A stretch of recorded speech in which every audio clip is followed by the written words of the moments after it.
Hello বন্ধুরা, আজকে অনেকদিন পর তোমাদের সাথে একটা লং ভিডিও শেয়ার করছি। তো আজকের ভিডিওটা হচ্ছে শ্রেয়ানের জন্মদিন নিয়ে। তো শ্রেয়ানের জন্মদিনে আমরা কি করেছিলাম সেটাই তোমাদের সাথে শেয়ার করব। তো আজকে আমি শ্রেয়ানের জন্মদিনে প্রতিবারই তোমাদের বলেছি যে আমি বাড়িতেই রান্না করার চেষ্টা করি। তো আজকের মেনুটা ছিল একটু আলাদা। আর শ্রেয়ানের জন্মদিনের খাবারের মেনুর সম্পূর্ণ আইডিয়াটা ছিল শ্রেয়ানের বাবার। অনেকদিন ধরেই ভাবছিল যে কোনো একটা অনুষ্ঠানে ও এমন খাবারের আয়োজন করবে। তো এটা ছিল আফগানি স্টাইলের, লাইক আমরা সব ফ্যামিলির জন্য একটা একটা করে চিকেন ধরেছিলাম, আর যারা মাছ খায় তাদের জন্য মাছ রেখেছিলাম। তো আমরা ডুবো তেলে চিকেনটা ফ্রাই করেছিলাম আর মাছটাও ফ্রাই করেছিলাম, আর তার সাথে একটা আফগানি রাইস রান্না করেছিলাম, আর তার সাথে ছিল চিংড়ি মাছ ভুনা।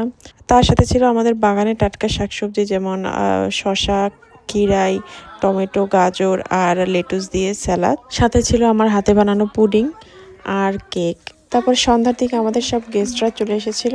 সবাই মিলে আমরা একসাথে অনেক সুন্দর একটা সময় কাটালাম। আর এই ছোট ছোট মুহূর্তগুলোই আমাদের জীবনের সবচেয়ে বড় সুখ। আমাদের সোনামনির জন্য অনেক আশীর্বাদ করবেন সবাই। সে যেন সবসময় সুস্থ থাকে, সুখী আর হাসি খুশি থাকে।